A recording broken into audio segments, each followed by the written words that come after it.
सरकार की तरफ से पानी आड़वा और पानी जरवा जैसी सिर्फ घोषणाएं की जाती है, लेकिन गर्मियों में बांधों को गहरा और चौड़ा करने का जो काम होना जरूरी है, क्योंकि 1.5 महीने में बारिश का मौसम जा रहा है। इसलिए गांव के छोटे बड़े बांधों को गहरा और चौड़ा करना जरूरी है, क्योंकि बांधों के जरिए बारिश का पानी जमा होता है और इसका असर आसपास की खेती पर पड़ता है। अगर हमें सूखे से निपटना है तो बांध को गहरा और चौड़ा करना जरूरी है, ऐसा मार्केट कमेटी के पूर्व चेयरमैन रामनाथ जी राजपुरे ने कहा। अहिल्यानगर जिले के शिवगांव तालुका की बालम ताकली में देशमुख राजपुरे के बड़े डैम जो 960 मीटर लंबा है, उससे गहरा और चौड़ा करने का काम भारत फोर्ज कंपनी पुणे और डैम के पास के किसानों की भागीदारी से हो रहा है।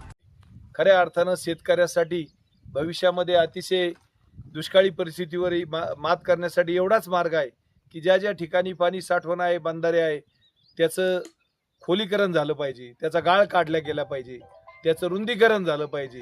जास्तीत जास्त बंधारा रुंद आणि खोल जर झाला तर परिसरातली शेतकऱ्याला त्याचा फायदा मिळतो। आणि सरांनी पूर्वी 2012 पासून जे बालम टाकळीमध्ये काम सुरू केलेलं आहे त्याचे रिझल्ट पाहता अतिशय चांगल्या पद्धतीने ऑलरेडी 200-300 एकर जमीन या बंधाऱ्याखाली बागायती झालेली आहे।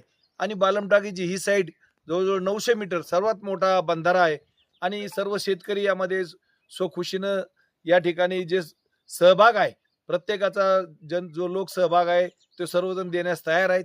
या माध्यमातून आज सुरू करत आहोत। या कामासाठी प्रामुख्यानं जो निधी मिळालेला आहे CSR फंड, तो Bharat forge company limited Pune यांनी आपल्या या बंधाऱ्याच्या कामासाठी निधी दिलेला आहे। यापूर्वी पण त्यांनी आपल्याला 2 बंधाऱ्यांच्या कामासाठी निधी दिलेला होता की जो जनकल्याण समितीच्या माध्यमातून आलेला होता। त्यावेळेस आपण कांक्रिया बंधारा आणि कुलकर्णी बंधारा, मानूरकर बंधारा हे 3 बंधारे आपण भारत फोर्जच्या निधीमधून केलेले होते। आज मी तिला हा जो नंबर 2चा बंधारा आहे, या बंधाऱ्याचं काम जे सुरू करतो याची लांबी येते जवळपास 960 मीटर आणि रुंदी साधारणतः 26-27 मीटरपेक्षा जास्त याची रुंदी आहे।